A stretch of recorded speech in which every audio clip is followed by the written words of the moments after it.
longer a $10 million corporation. This is a $10 million corporation that's failing. But that's beside the point. We've been through all that. All I know is we're facing bankruptcy. I spent a week going through the factory talking to the men, and none of them want to strike, if they can help it. That's true, isn't it, Joe? They don't want to, but they've got to unless the unions get together. There you are. We're not going to let Stanton's outfit put anything over. If you think we're slipping anything over on you, why don't you put it to a vote? We were in there before you were. You'd get licked. That's what you think. You're trying to force us into a closed shop. Your contract with us stops that. Now, we've granted your group the 44-hour week. What else do you want? That's the trouble. Stanton's group also wants a 44-hour week. That's right. Will that ruin us? Well, if you do that, we'll have to go back to the old wage scale. No, we won't stand for that. But we can't stand another $500,000 loss, or we won't have any operating capital. Well, that's not our business.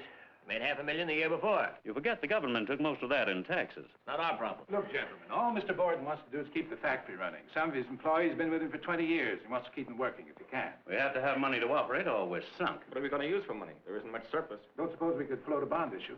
The SEC will stop that. If they don't, the stockholders will. Now, look, gentlemen, I'm tired and bewildered. SEC, the PQ, XYZ.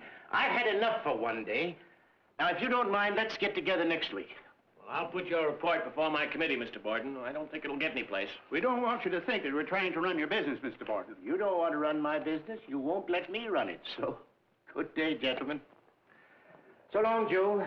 Tell the boys that we're going to try and keep going somehow. I don't know just how, but we'll figure some way out. How's the missus? Fine, Tim. The kids get out of school in 2 weeks, and we're going on a fishing trip. Give them my best. Thanks. Anything else before I leave? Can you stand some more bad news? Go ahead. The tax board turned down our appeal for 1936 refund. That's cheering. Well, it's a good thing we still have that Hershey account. Have their contracts come through yet? You wanted your son to attend to that. Well, it's a foolproof account. Anybody can handle it. We've had it for 20 years. You haven't got it now. What? What did you say? You see, they asked for a revised estimate. Your son wasn't here, and so they took their account to the Acme people. Why didn't you do something about this? You told us to lay off. Is my son here now? He hasn't been here all week. He's been out playing polo, the international finals or something. Polo. Now, that'll be all for today, gentlemen. My nerves are beginning to snap. I think I'll get along home. Miss Watson's my car here? Yes, it is. Thanks.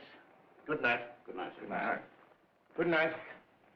May I see you a minute? Well, if it has anything to do with Amalgamated Pump, I don't want to hear about it. It has to do with your birthday. Oh. Just a little remembrance. Well, this is very sweet of you. Do you mind if I open it? If you like.